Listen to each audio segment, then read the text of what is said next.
Well, good evening, ladies and gentlemen. Welcome to another episode of the Bridge Podcast. We have a guest with us this evening, but I'm gonna do the usual and introduce myself, followed by Irie, and then we will introduce our lovely guest and let her tell us a little bit about herself. I am James Howard, the producer and co-host of the Bridge Podcast. Now, my fellow brother, Chef Irie, tell them about yourself. Oh, your introduction was short and sweet, I guess. I missed that whole thing. Like, it was stuck in pause. I was like, damn, that was quick. Hey, everybody. I'm Chef Irie here in the house, man.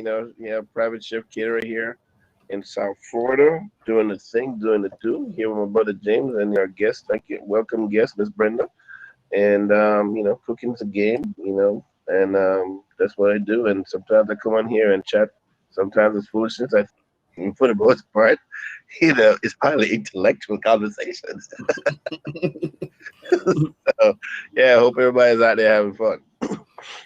Okay, and we have with us Miss Brenda Morrison. Could you tell the people about yourself? For sure. And thanks again, James, just for giving me the invite to join y'all tonight. My name is Brenda Morrison, and I was previously on a podcast. I serve as the president for the Urban League of Broward Counties Young Professionals Network, a community organization just for like-minded professionals who just want to get involved in the community, talk about topics of the day, and also just, build community with each other. And I'm happy to be here with y'all tonight. The topic, it kind of collides every week. Like, the topic just never changes, just with the pace of how America is going right now. So I'm happy to be here tonight and to be in conversation with y'all. Okay. Well, okay. That's definitely, it's a pleasure to have you with us tonight. And it's like you said, it seems like the story never changes. It turns to another chapter, but it gets deeper as it goes. Tonight, topic is the mask we wear.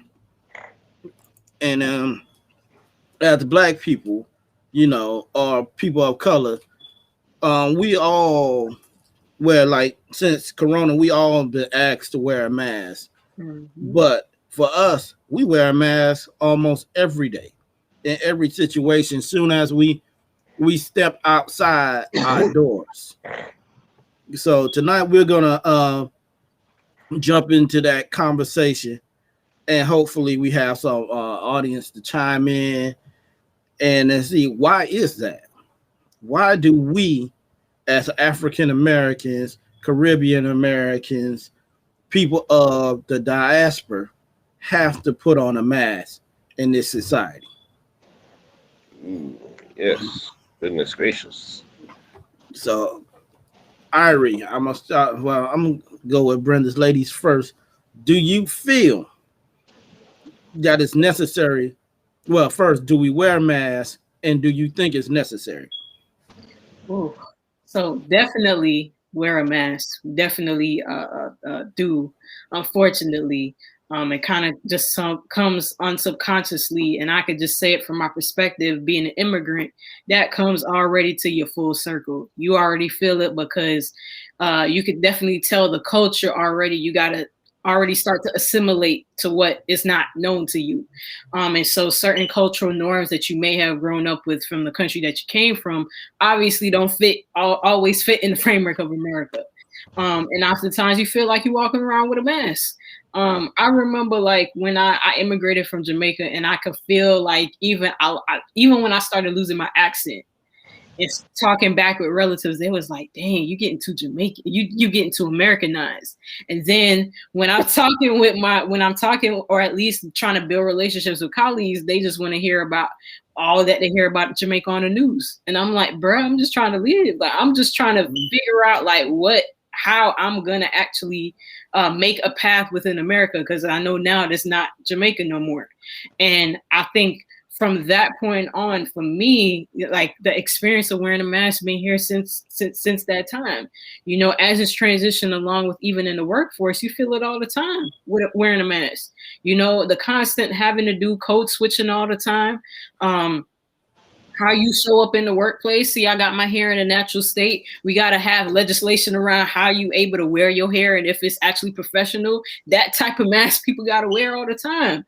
And it's unfortunate. You know, I feel like it shouldn't be necessary. I feel like Black people are all productive people of society, and we all got something to offer at the end of the day. And just as other colleagues, we got to take them as they are. We should be allowed to be taken as we are as well, without having to put on a mask for that. So I don't feel it should be necessary, but unfortunately, you know, in just the amount of different spaces that we may occupy, unfortunately, we do. Ari? Well, the resounding answer to that, you know, definitely yes. You know, we're all, you know, wearing masks.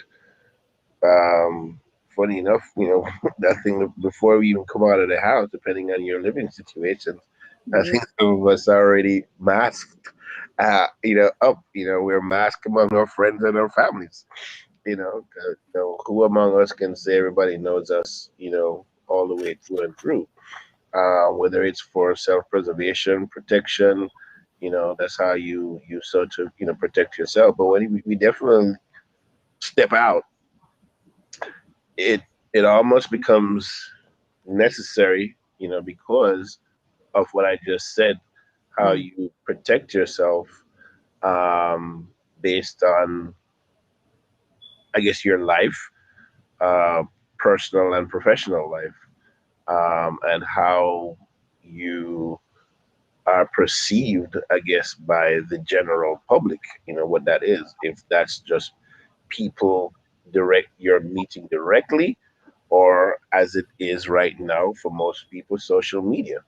You know, there's so much that you can say in certain platforms, and there's so much that you would like to say, but feel that you can't or you shouldn't, because, you know, with everything that's going on, cancel culture, you know, repercussions, you know, your money, your bottom line, your life, you know, the physical aspect of your life, probably you get threatened. So we feel that we have to, don certain masks, because in self preservation mode right now. We're in self preservation mode. I agree. Because let's say like this, for the field I work, I feel like it's a mask on every time we step out. Like certain people that know me, and when they hear how people describe me at work, they be like, "Nah, that's not him." That's a whole nother. That's a whole nother person. That's not the person I'm used to dealing with. Right. Right. You know, and that's like that dude. He doesn't let you talk to him like that way, or be condescending with him. When you know, hey, it's certain things I'm gonna take from you on a job, long as you don't push past a certain point. Okay, I'm gonna let you sound. Cause I'm like, you don't know no better. you know, you know. I'm just like, as we say right here, that's the clear folk perception. You know, that's not a real perception. That's the superiority complex. Right. So so it's interesting.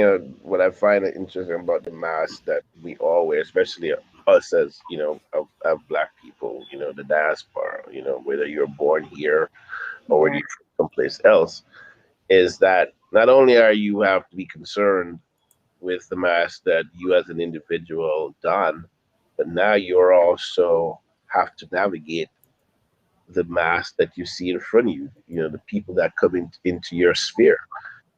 What are they about? We're constantly asking because we're constantly on guard.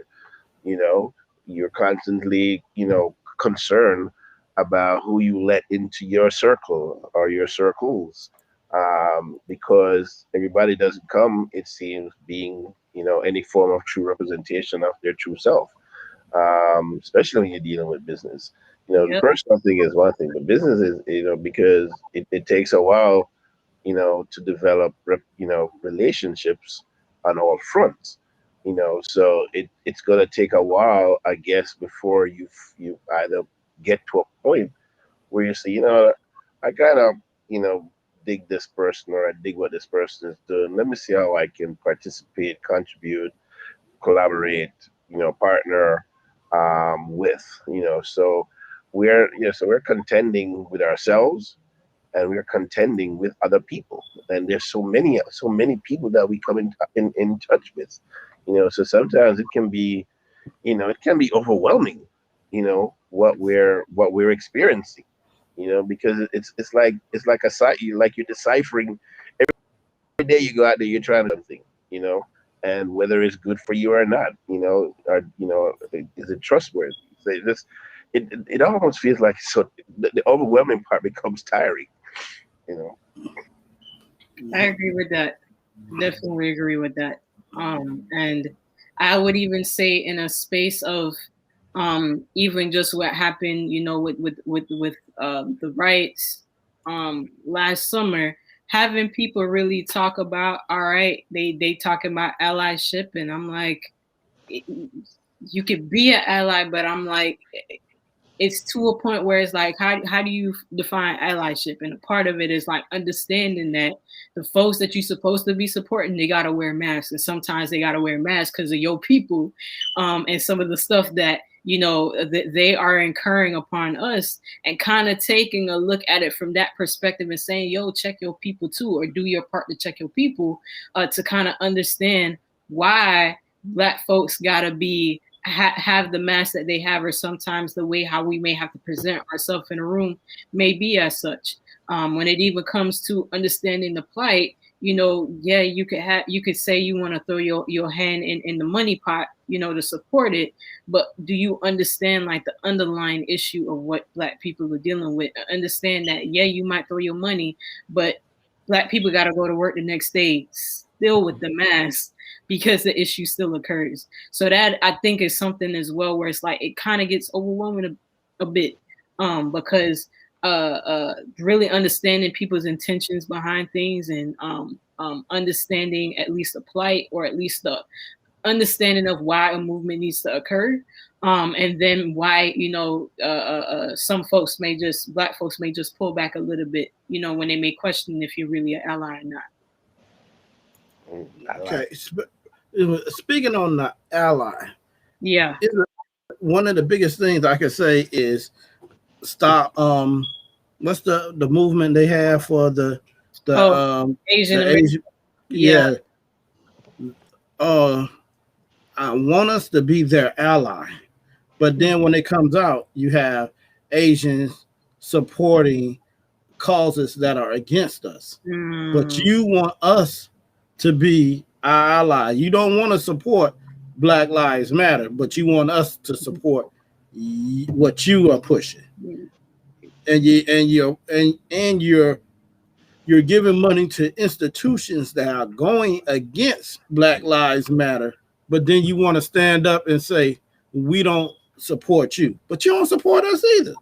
You might have a couple of people that Asian Americans that are supporting us, but a more vast majority is going with the right wing. yeah. You know, and they have to understand that just like this is America, we have the right to say, nah, bruh, we're not gonna support y'all because Right. y'all haven't truly shown that y'all gonna back us. Right. Right, right.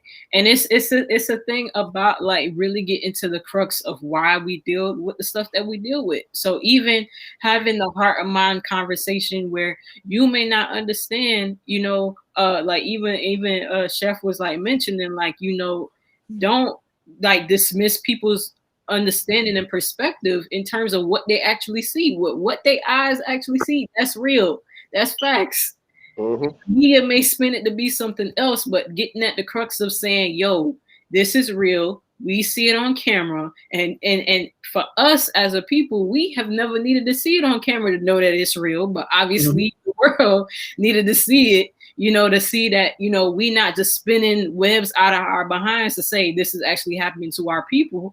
And it's really a thing of like meeting culture to culture and putting aside your bias and understanding why a black person may be a little standoffish when somebody says this, or when something pops up, they might be a little standoffish with it.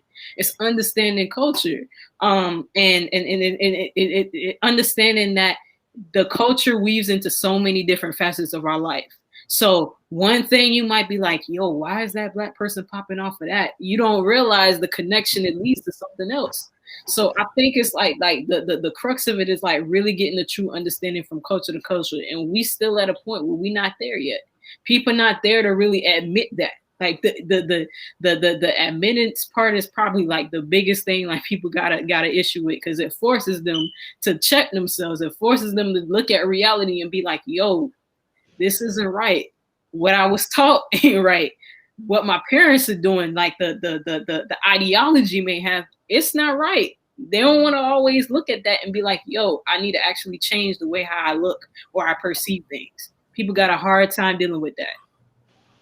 And I feel like it's never gonna get to that point until America, Yep. not the people, Yep. America, Agreed. the government sits down and says the wrong that really has been done Yep. to Black Americans or people of the diaspora in this country, and accept it. Not try to whitewash it. Right. Not Right. not sit back and talk about, let's tell the good side of slavery. Right. Right. Right. Because that's still trying to whitewash it. Yeah. You got to stand up. If you, it's like I was talking, if you did something wrong, stand up, admit you did it wrong, and Right. keep on pushing. Right. Well, yeah, well, like that, as they said, it's a novel idea and a novel concept. But how long, will we have to wait to see any semblance of that, you know, manifesting itself? Yeah. Because as you can see, um, you know, whether you want to accept, two sides to the coin, two sides to the story, I think multiple sides. But for right now, you have a side that says, you know, we are continuing to educate our people, especially our kids and our young people, in the ways that we believe. So the old guards may at some point go, but guess what? They're still proliferating the ideology Mhm. from birth. Mhm. Right? They're inculcating, young people from birth. So it's never going to go anywhere.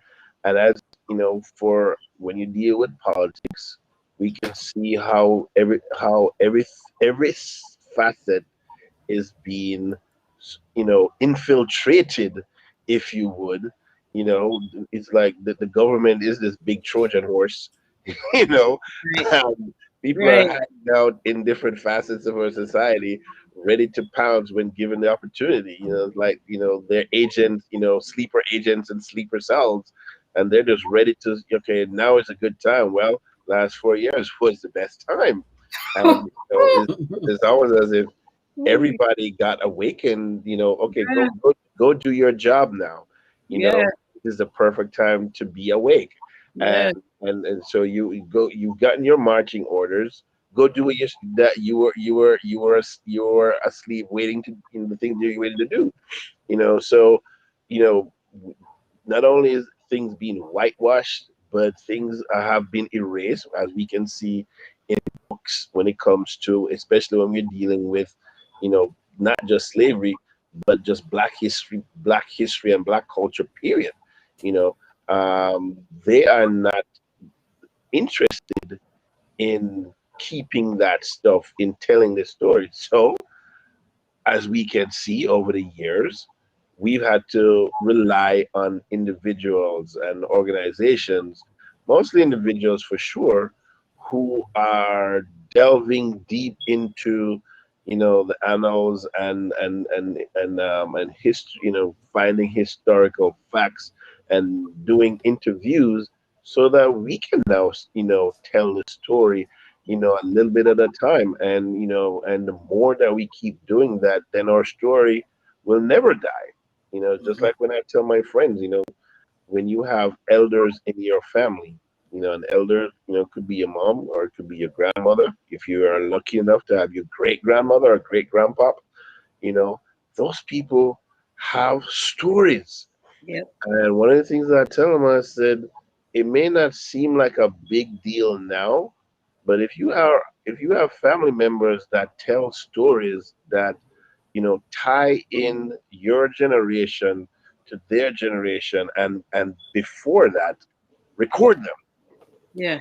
Find a way to record those stories, because a lot of our stories were lost, because they didn't make it to get to be in front of somebody where they could be interviewed, where they could be recorded, where their story could be written down. You know, if all those people had died or weren't participating, during slavery, Underground Railroad, and everything, all these people that made these inventions and stuff like that, most people are so surprised when they find out that X, Y, and Z was designed by a Black person. Some system was designed by a Black person. Oh, well, the story, was told a different way. Mm-hmm. And then when you got to go back and correct the story, and here you have, the people on the other side. Oh, the 1619 story should not be told because it is revisiting history, and it's changing the story. No, it's not changing the story. We're just actually telling the truth. Right. But see, that goes back to the part too. They don't want a story to tell their mask to be taken off. Mm-hmm. That's revealing who they really are. Because Yep. if that story is told, then why would we be being told this story beforehand? And that truth got to come out. Hmm. Yep. It's the reckoning piece. They just don't, they just not with it. Like, just are super fascinated with their way of how the story is, and that's how it's got to be, and completely overlooking the atrocities that we have gone through and the effects of those atrocities till this day, to the point where when we say it, they act like it's a figment of our imagination, to where now we got to wear the mask. Mm-hmm. So it's definitely something. But I will say that I am appreciative of the storytellers, because those storytellers that are very prominent within our community hold a big part in inspiring the young ones coming up. I think so, because there are a lot more um, young ones that are looking for the truth and are looking for the stories to be told, to then hold other folks that are in power accountable. I see more of that come to light now, especially as my generation starts to trickle off, and then the new generation is starting to pop up. They are hungry for it, which is very, very, very a very good point for our community. I think, though constantly we out here having to wear a mask, they are going to be the ones that's like they then had enough, and they're going to keep pushing. Not to say that currently we don't have enough, but the structure in itself, the systems in itself that are there, it's like you need, people in there to permeate it, to actually dismantle it and start over a new one. And I feel like the young bucks coming in are definitely pushing on that. to happen. And So what do you think of this notion about burning it all to the ground and start? I mean, You I don't mean, like it? I'm just asking.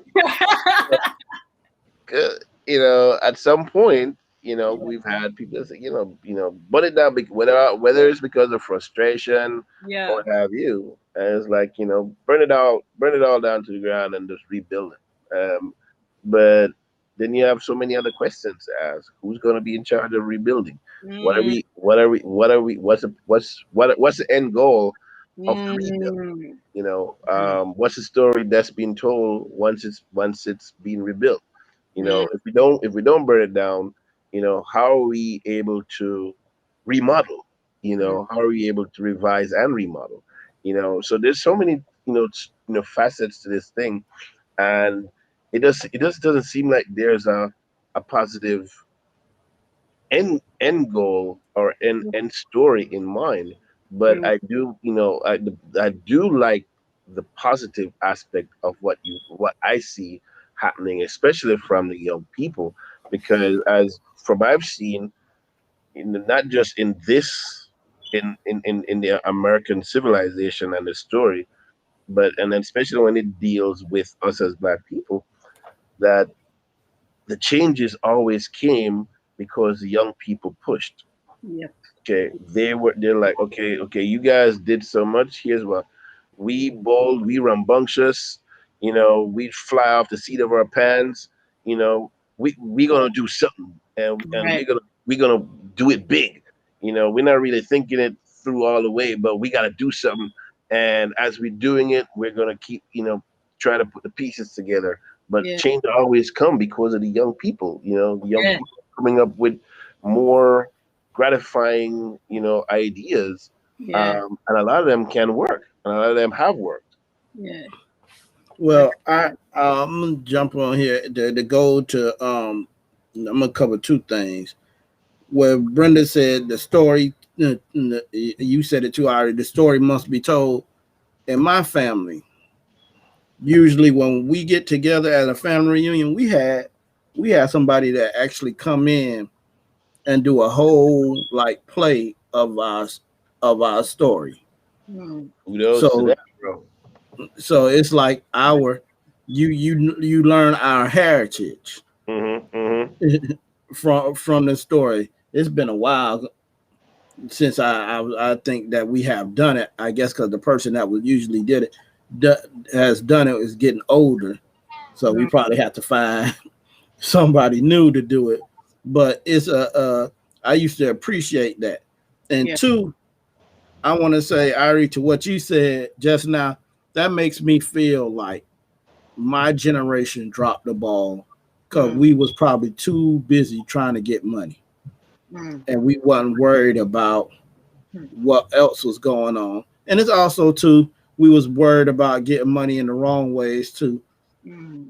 We was too worried about getting money on both ways, on the clean way and the dirty way. So Mm, we lost sight of the fight. mm, But mm. that, and that could also be true, and that probably is true. But in the same vein, life was still happening. Yeah.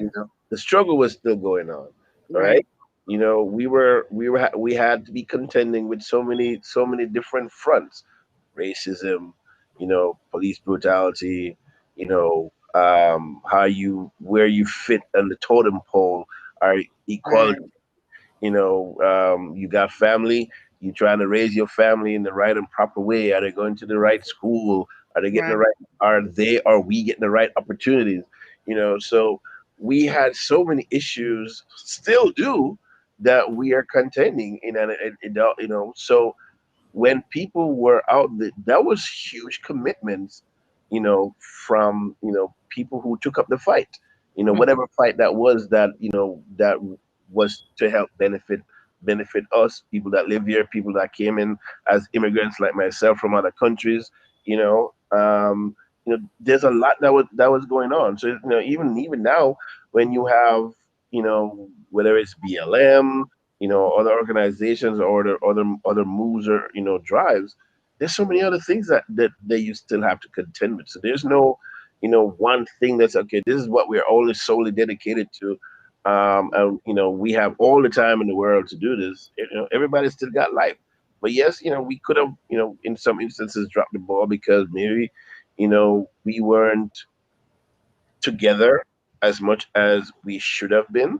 The ideas were shared in groups and organizations that we've come familiar with, whether it's the Black Panthers, whether individuals that stem off from that, you know. So, I think we still need to keep pushing, and we still need to find a way, to get to that central point, where the all ideas are shared and then disseminated, so it feels like we're all on the same page. you know right now I think some of us are on the same page, some of us on a different page, and I think we just have to find a way where we're all coming together. Because what do you say? Strength in numbers, right? Strength in Yes. numbers. Yep. So I see other cultures do it. You know, even as an immigrant, I see other cultures from Mhm. other places do it. And so so you started talking a little bit about the Asian community and support for the diaspora and stuff like that. But one of the things that I'm always fascinated with Indian culture and the Asian culture is Mm. that regardless of how you feel about them, They they stick together. stick Yep. together. Yep. Yep. Yep. They understand each other so well that they know why they don't come out to vote at certain points.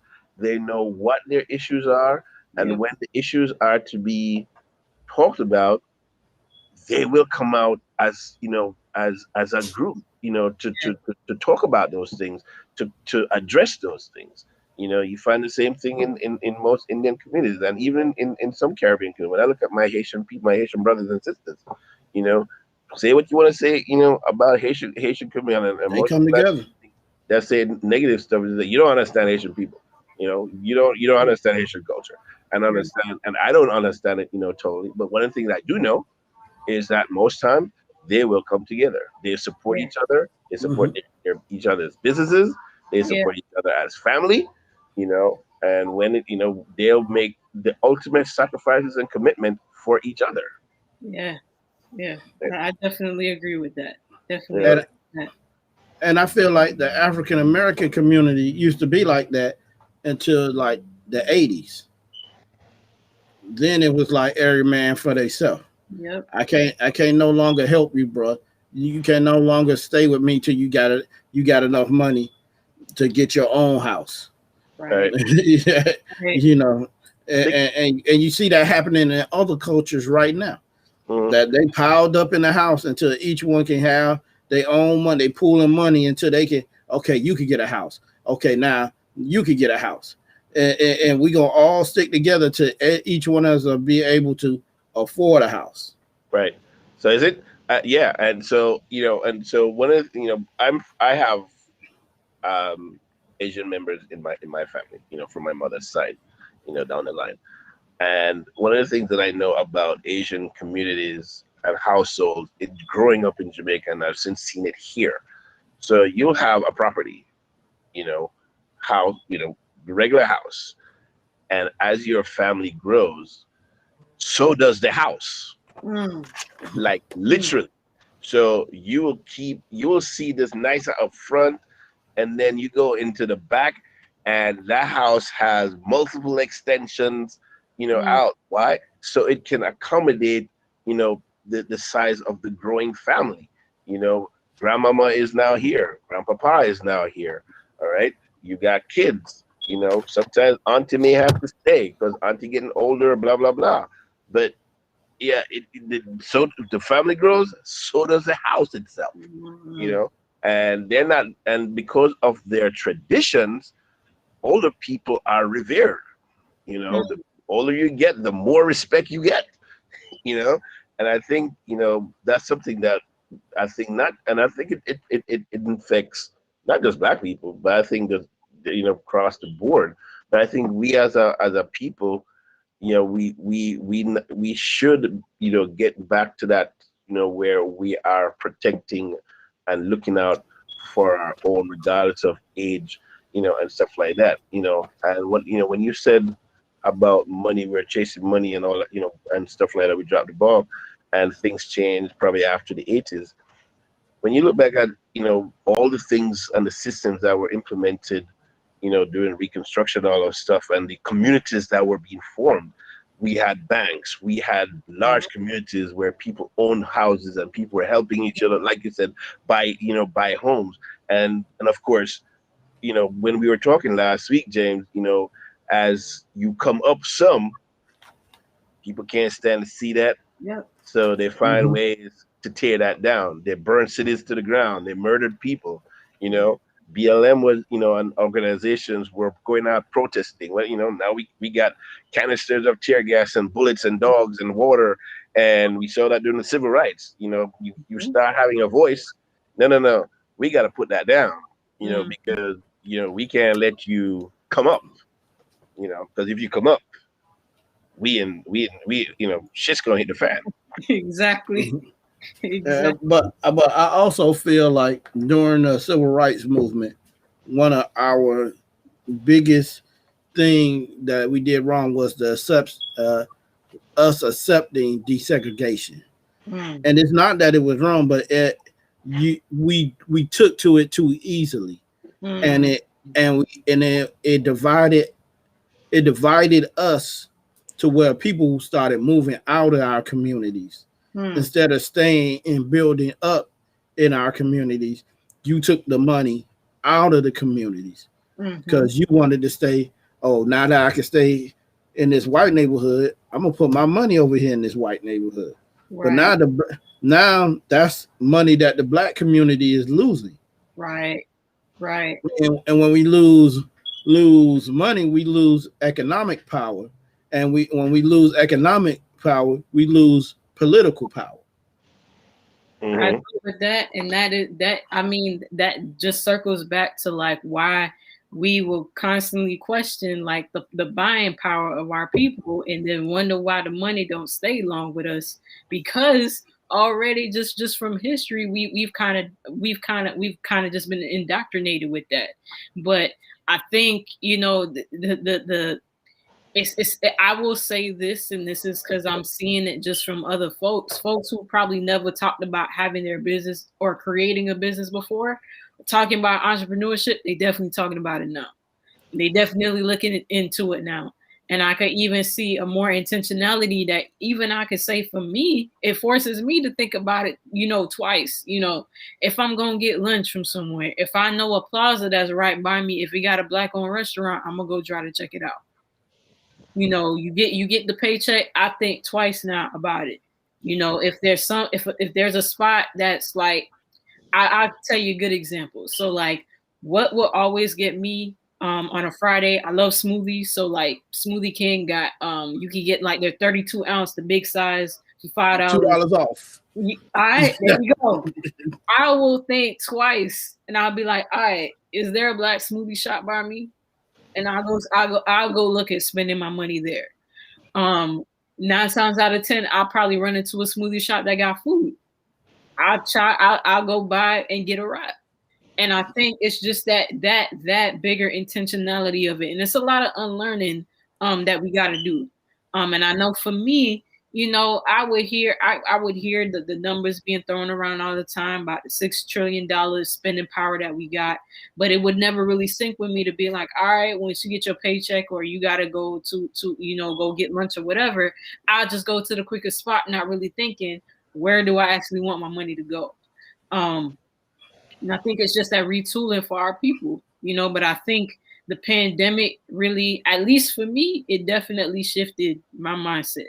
I was like, if I'm going to get out, if I'm going to get out the house, I know where I want my money to go. I want it to go right back to those black businesses that need it. I could do without going to a trip at Publix. Like, I could do without the chicken tender sub. I could go get it somewhere else from a black business that got it. They deserve the money more than that. And I know for me, that definitely changed my perception on it. Yeah, because I don't even think there's no more mom and pop grocery stores. Nah, not even. It's like you Not a gotta lot. eat. There's not a lot of them. Uh, oh, wait a minute. Clarify that. You don't think there's a lot of mom and pop grocery stores in the black community or just in general? In the black community. Okay. Yeah, I, Hmm. I I agree with that because at some point when when you even talk about food deserts, like the next best thing is like the gas station, and Hmm. not all black people own gas stations. So Hmm. Very yeah, few, very few. So when you see people when it exactly. comes online, one of the latest ones to see is a couple of black women in Jacksonville, I think it is, Mhm. and they recently last year opened up a BP. They they Mm. opened up a BP gas station, and it's I don't know if it's the first all female owned BP, Mm. but this is it's not their only thing that they do, but Right. they were able to get everything in order and open up a BP gas station. You know, Mm.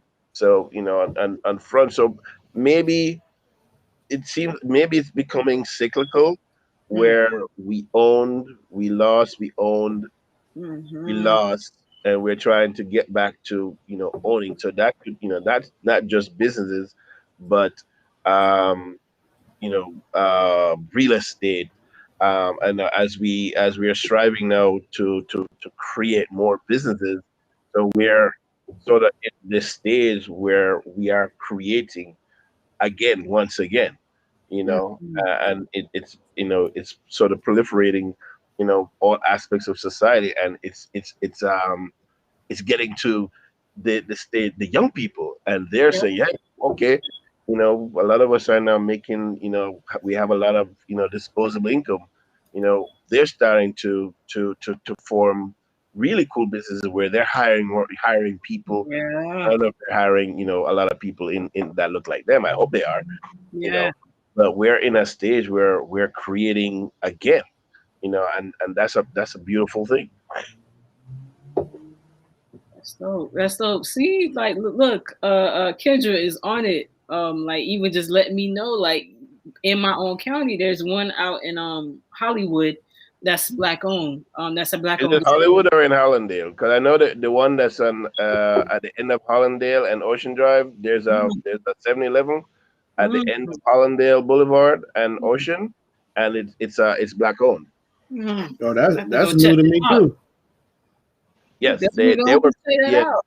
yeah they were featured in some of the local publications and on social media, Mm-hmm. but it is black owned. Mm. Definitely gonna have to check that out. But like, 'Cause I know we just that didn't know that. in Hollywood, that's the Shell gas station. I believe that's on University, right, Mhm. Kendra?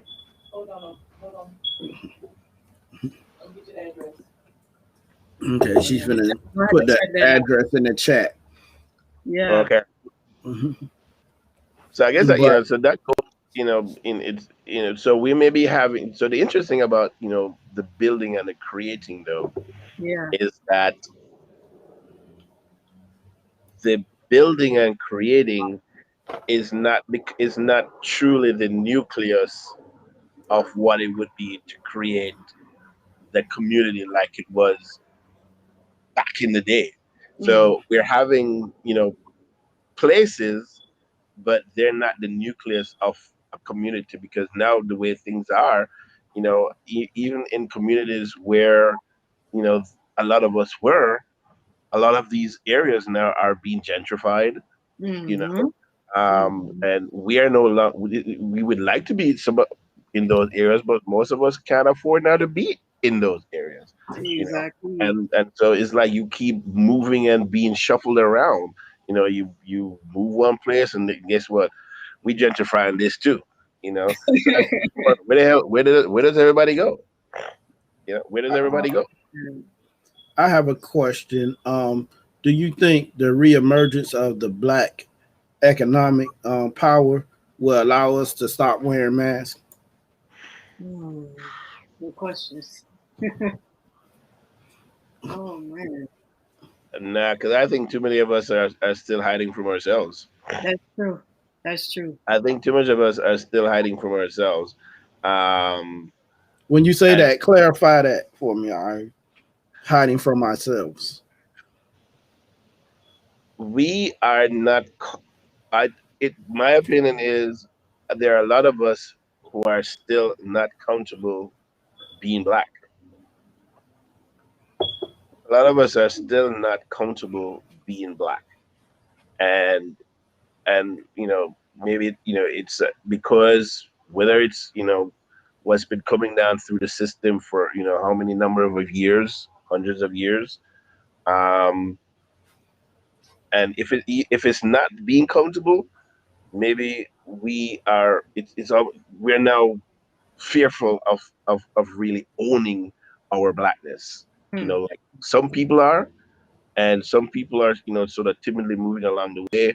Some people are comfortable staying where they are, not, as they always say, not upsetting the boat, rocking the boat. I'm Hmm. black. Yes, I'm black. I'm black, but I can't really go out there and Right. and just be that Right. person. Right. I gotta work. I gotta be in the system. I gotta work within the system. Because I got bills to pay, and that's understandable. But I think, there are a lot of us that you know um, are still trying to understand what it means to be, black as an individual, what it means to be black in this country, and understanding all that comes with it. Some of us are so mixed up that we don't understand how mixed up we are.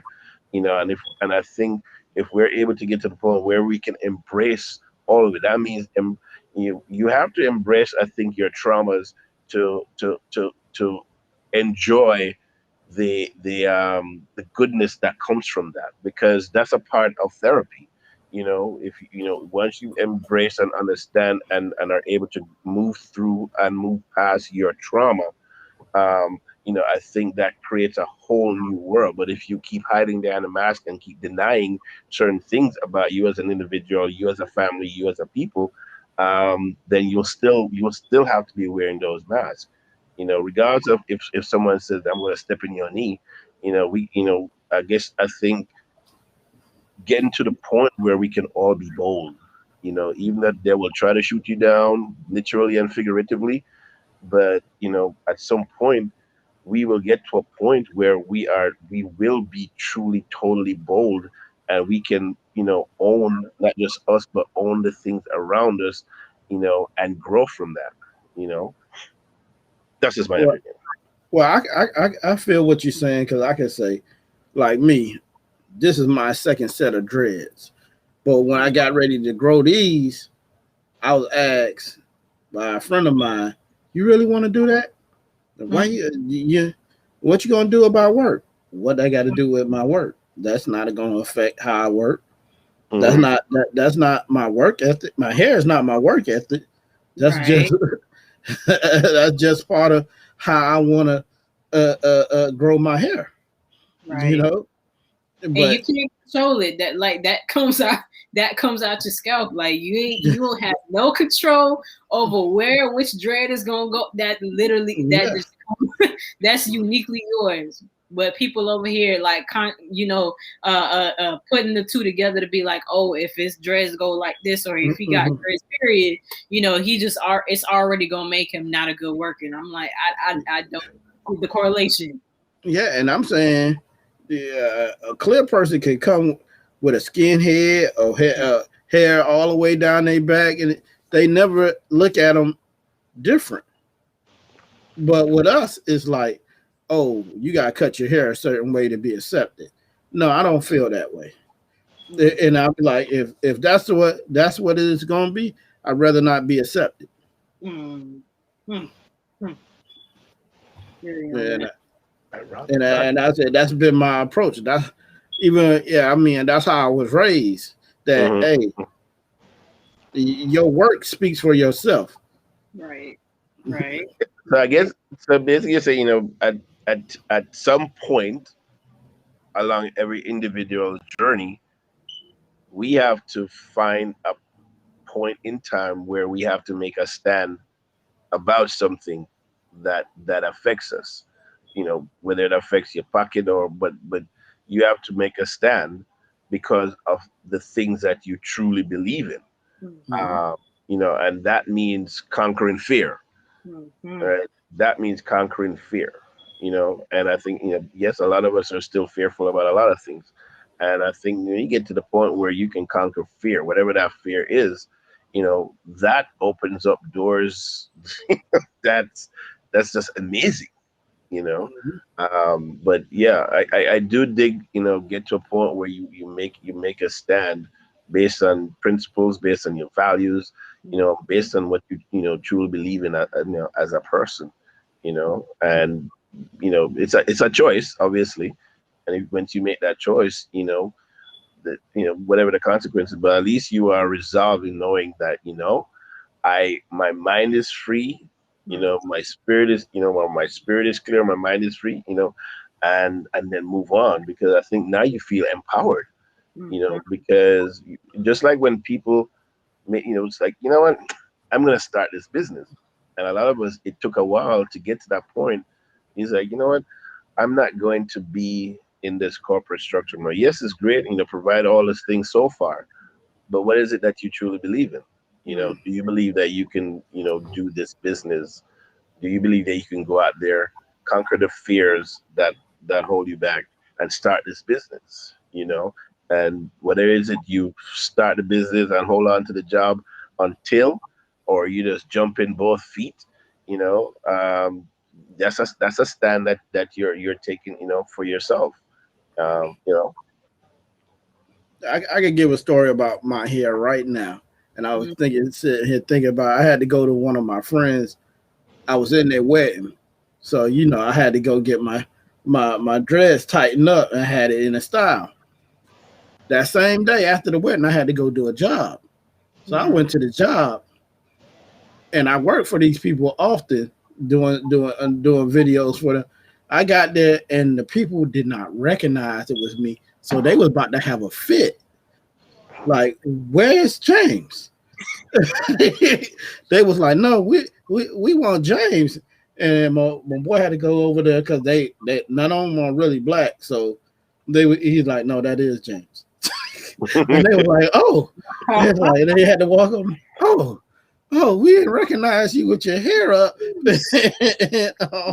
But it was like, but at the same time, I'm saying that speaks to my work ethic, that the people was like, oh, Mhm. hell no. Mhm. Who you got coming in here new? We was expecting James. Oh I man. got a question for Brenda though. Going back to way early part of the conversation, you mentioned as you were talking, speaking about code switching. Yeah. So, how do you think, especially for people? Well, it doesn't happen just for immigrants. It happens for people who are here too. You know. Right. Right. So, Right. how do you think that has affected you know us as a people, Mm, knowing that at different times we've either consciously or subconsciously mhm, had to rely on code switching. mm. So I see the pro and the con of it. The pro that I see is when collectively you start to understand that black people got like the same code switching language. So like collectively, like when we tired of something or when we feel like we don't want to deal with nothing, collective when we come to collectively, it's like a therapy. So it's a trauma, like you mentioned, and kind of addressing the trauma and finding some sort of joy within it when somebody else who look like you can relate to what you got to go through. But I also see the point of it just being exhausting Mm, and draining. And it's like it could be draining to a point where people, start to just leave jobs because they like, how many times I gotta sit here and pretend. I could definitely see it prior to a pandemic, but definitely because of a pandemic. You mm, know, having to, hop on Zoom calls and gotta put on your pretend face when stuff happening, and whether your job decide whether or not to create space for you to talk about what happened in America, because they actually want to acknowledge what's happening in America and acknowledge that part of their workforce actually got to deal with this.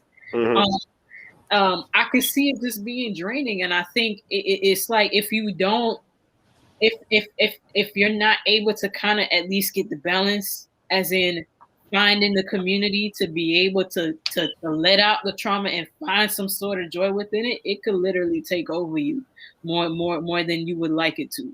Because it just gets exhausting.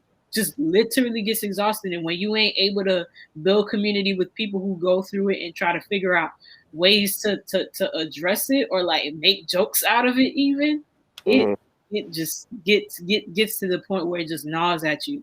And I have seen it where people, have left jobs, or whether their company or job decides to have some sort of diversity, equity, and inclusion, but don't really know where it really wants to go. They're just doing it to say, hey, my company is addressing it with this way, but they ain't really got no action plan with it.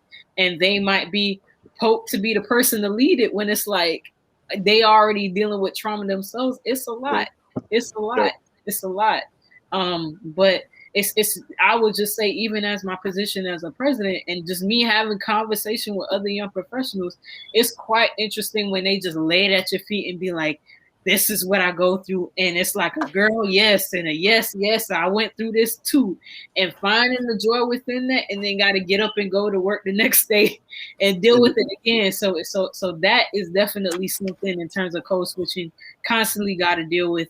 I don't know if we'll ever like find a true solution with it, but I just know at some point for us as Black people, we always try to find some sort of way through our trauma. Okay.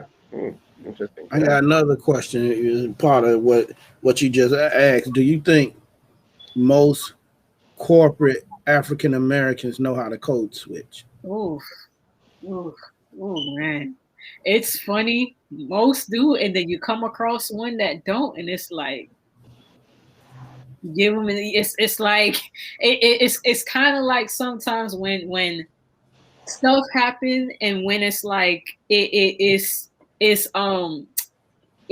like it's already a known thing of like, yeah, that already goes against like the code of our culture. And when somebody's not necessarily that looks like you, that's not in agreement with that, you look at them with a little stank face, because it's like it should be a hit to us all, not and they ain't even it goes way beyond that when you talk about gender.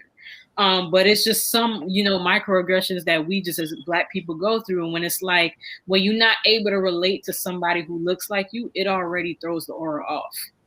It already throws the aura off, because it's like you already looking for somebody to talk about the stuff that you deal with when they don't necessarily understand or in alignment with what's going on. That throws it all the way off. And then you feeling like you dealing with somebody who not really about the community in a way. So it throws it all the way off. It throws it all the way off. And whether that be, reaching out for a conversation, that's up to, each individual person. But I'll say it's a little, I get a little cringe when I come across somebody who may not know how to code switch. Well, see, I feel like I was getting ready to say I lost the ability to code switch, or I just don't care about code switching. Code switching and just being real. I feel you on that too. I feel you on that. And you know what? I'm appreciative of those people too, because it's like it could be a tiresome thing, to where it's like, bruh, I don't feel. It's like the issue is there, and I don't feel like having to have small conversation about it. Let's like put it all the way out there in front of people. So I get you on that. I get you on that. Because like I said, I work in where, like I just shot something like I was talking to y'all about before we came on the air, on the beach. I'm the only Black person on the crew. So I'm like, everybody can't relate to. Yeah, hey, we on the beach. I got to be more careful of where I'm going, how it's being and how it's being handled. You lost Irie for a second. He'll be back on. Yep. Yep. Yep. And I feel, I, it I can feel be mentally exhausting. That's why sometimes I just choose not yep. to even try. And like, man, you're not gonna understand, so I'm not even finna go into Exactly. I feel you on that. I feel you on that. I feel you on that. I it. feel you on that. And it's like I think like one person I got, he's like he was telling me like he was like the only black dude in his insurance company. So anytime stuff will pop off, he was like, I don't even much say nothing because it's like they already ain't gonna understand. It's like it's the insurance industry, like they don't care like that. But it's like until I come around like y'all, I could fully like let out like what I'm feeling, and I know like whatever I say, y'all gonna understand where I'm coming from. But work talk and all of that, he'd be like, I just keep it to work because they already ain't gonna understand it. Mhm. And I had a job like that way back in the day, and I used to get frustrated because Yeah, this white guy used to keep talking to me, and he used to refer to me like he grew up in my neighborhood, and I'm saying to myself, "You ain't grow up around here." Even though you trying to describe stuff, I'm like that don't fit, but I would never say right, nothing. Till right. one day he pissed me off, and he started cracking jokes, Yeah. and I was like, yo, and he was like, oh, like in the rest, I already know this. Most the restaurant industry is filled with a lot of people that Oh do yeah. drugs. Oh yeah. Oh yeah, Yeah. yeah. So I'm coming in, my eyes red, Mm. and he kept bothering me about, oh, you were smoking and you smoke, and I just had to let no motherfucker. I, my eyes red because I just left here 2 o'clock in the morning, Right. and I'm back here at 7 in the morning. That's why my eyes red. And he Right. was looking at me like, like, no, why? I'm like, and then when the other I said, I felt like he insulted me because I don't do drugs. Right. Right. But you Right. feel because you the sous chef, you can talk to me like that. And Mm. I'm like, no, because you insulting me with coming at me like that. Right. Because I'm looking at him like such and such on the end right there, he on heroin. And y'all don't say nothing to him. Exactly. Exactly. Exactly. There, there you go. And I'm like, you know how it is. He's stuck in the refrigerator. Mhm. Yep. Trying to And hide. like and I gotta go move your stuff that's on the fire because you stuck in the refrigerator. Right. Yeah, can't move. Trying to wake up. Yeah. Mm, Oh man. yeah. Yeah, we was out last night drinking, dog. Yeah. And I'm like, the white boy over here on heroin, and you accusing me of smoking weed. Right. Right. Mm. It's that privilege for me. It's that privilege. Privilege right there. Yeah. Mm-hmm. And in that instance, I got tired of wearing the mask. And hey, look here. You ain't from nowhere from Carol City. Exactly. He's talking to me like that, and I'm like, I don't smoke weed. And I said, my eyes red because I ain't really getting no sleep. I left here 2 o'clock in the morning, back here at 7. Wow. Wow. Wow. Well, goodness gracious. Yeah, yeah. The only time I had a problem with that was when I was growing up. My mom cut my ass because she thought I was smoking weed because my eyes was red. I was like, what? No. Doesn't matter how much I pleaded. No, you were smoking weed. I was like, Lord have mercy, what am I going to do around here? Right. you know. So, but yeah, she wasn't trying to hear that. Caribbean mamas, man. They're gonna discipline you right. If you tell the truth Exactly. or not. Right there. Right there. It does Right. what they believe. It does what they believe. Smoking weed, so you're gonna get an ass whipping.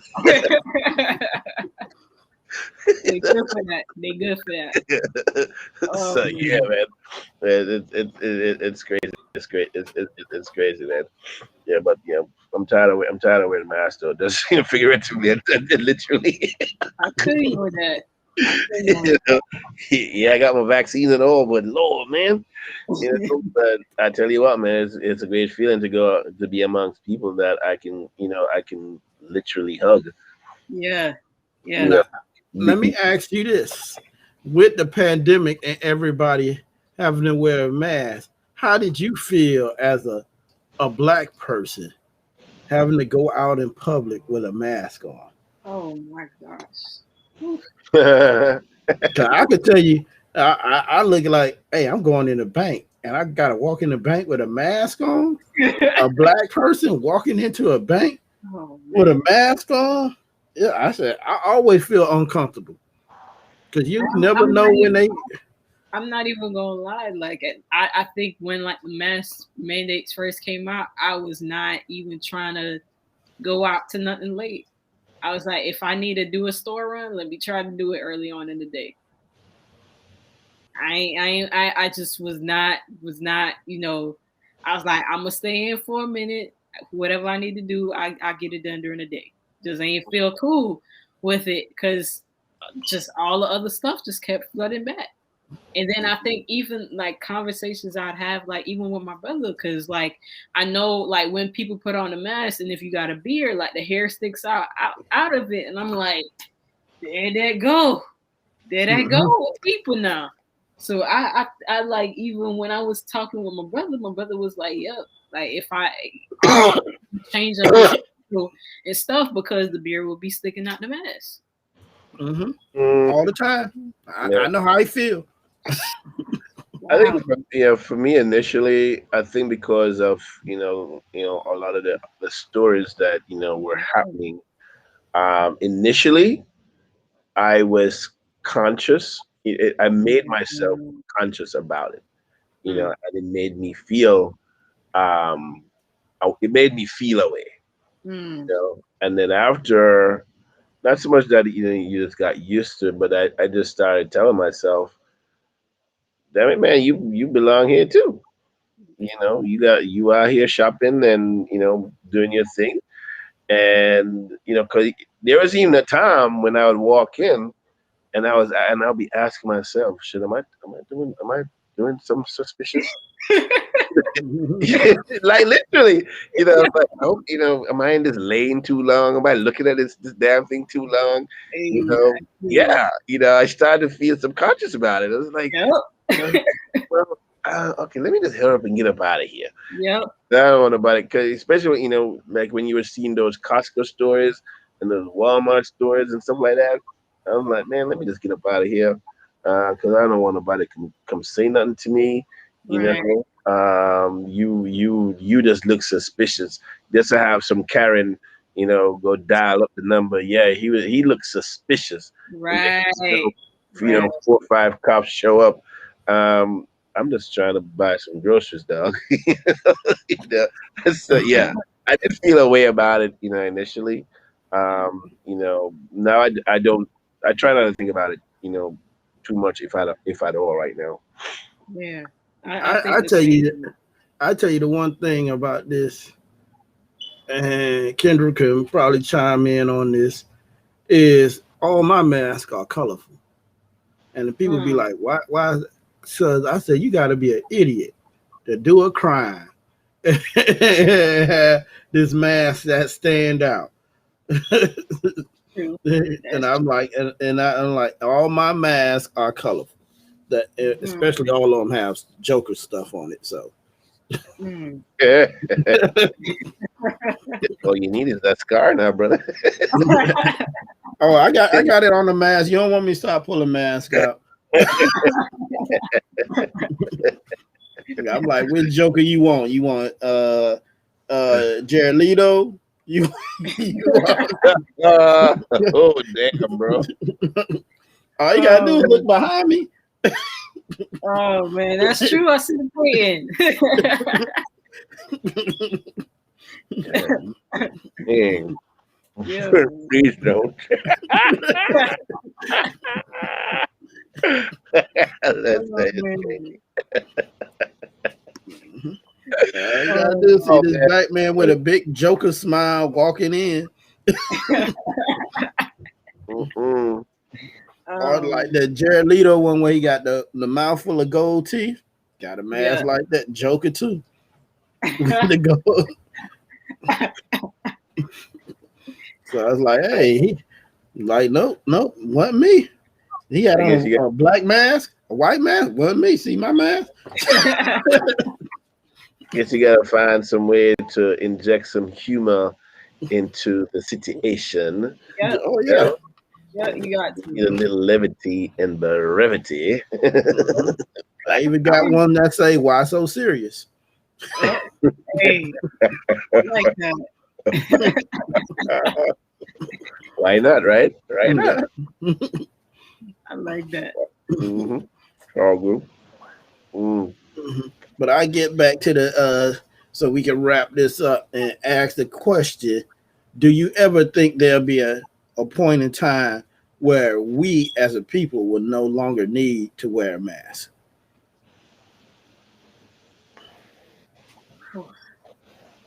I'll think about that for a second. Yeah. Let- Uh, Yeah, I want it. I Anytime, want how about the anytime in the next 50 years? now. yeah, we Not in gotta. not in the next 50 years. Yeah.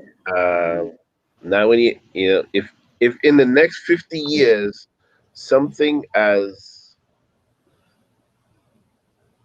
well something as important as institutional and systemic racism, if that has not been addressed, then the answer is no. I agree with that. I agree with that because I mean, we what was it? That was like probably like what a week, 2 weeks ago. Like elected officials can't even say, the America is a racist country or address, right? You know what I'm saying? So, and I mean, these are the people you talking about. These are policymakers at that. Like, if y'all wanted to, like, literally like put a law in to denounce it, you very much could have somebody draw that up and pass that. And So that, go ahead, go ahead. Brenda. I'm like, so if that's where we at right now, it's we not in 50 years, not in 50 years. We going to very much need the mask. And I think it even just goes back to even what Irie was saying at the top, where it's like it's a self-preservation mechanism. And I think our people are gonna need that. As we see, like once you on the wheels of change, you're gonna deal with some opposition. And while just even getting people to get to a point of reckoning to say America is a racist country, America got racist origins, it's tough enough. It's gonna be a long while before we as a people don't even need the mask and we just can be a people in society and be respected as a people. Um, so I feel like that's my thoughts on that. Hmm. Because I can chime in on this because last week I said that when I was saying at the core of America, America is racist. You might not want to say is racist, Mm, but at the very core of America, America is racist because it would not be still going to this day mm, if it wasn't a racist society standing in the background of it. mhm, Yeah, and I did agree with that. Definitely. And I think if that, like I said, if that continues to be the case, if you look at it as a skeleton and you're looking at it, the spinal column, and if you're not trying to knock some vertebrae out, knock them out, cutting that spine down shorter and shorter and shorter. If in 50 years that spinal column is still intact, then I don't care what successes most of us have had. The mask will still, because as you see in this country, it doesn't matter. If you're a black person, no matter how much money you got, how much successes you got. It only takes a second to Mm-hmm. cut you down to size or eliminate you, period. Mm-hmm. You know, it doesn't matter how strong a voice you have, they've Mm-hmm. done it before and they will continue to do it again. If you are providing opposition, if you are in the way, yes, you will be removed. They will find a way to take you out of that position where your voice is no longer, central and foremost, you know. So, but I think, as we continue to progress and improve our status and strive for keep striving for equality in different areas, that we continue to support each other and continue to help each other build, but also to keep help each other just to step up, you know. Mm-hmm. Being successful and being able to laud that and say, look at me. And if you have not been in the position where you're helping somebody up, then it's just you alone at the top. If I mean you alone getting to the top and being there by yourself, just feels pretty lonesome to me. Mm-hmm. You know? Okay.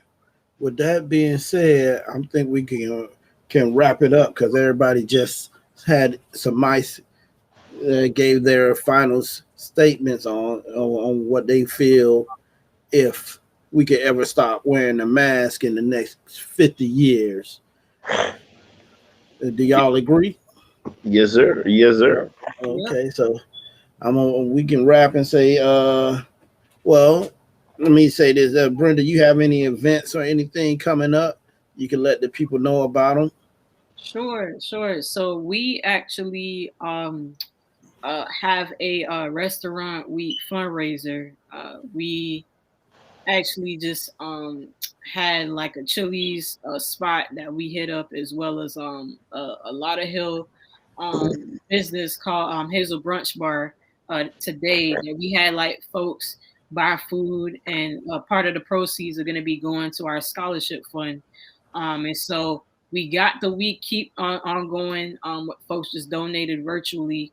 And so the scholarship is going to go to two students at well, three students, sorry, at Deerfield Beach High School, that we give out every year. So that's what we've been rocking and rolling with.